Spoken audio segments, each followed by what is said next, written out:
cercando insieme di seguire, ma anche mettendoci in confronto l'uno all'altro.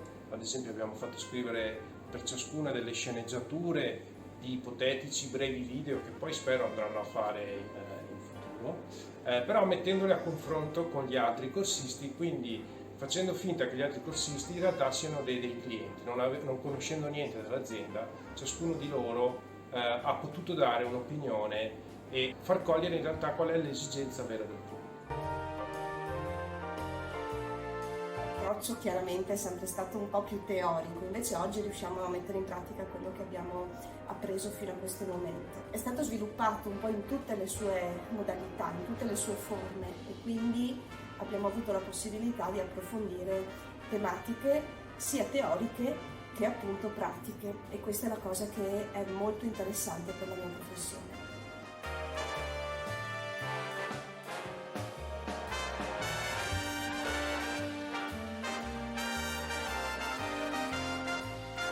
Che non ho grandi conoscenze a livello tecnico, comunque mi sta dando degli strumenti che posso usare per quello che è il mio lavoro.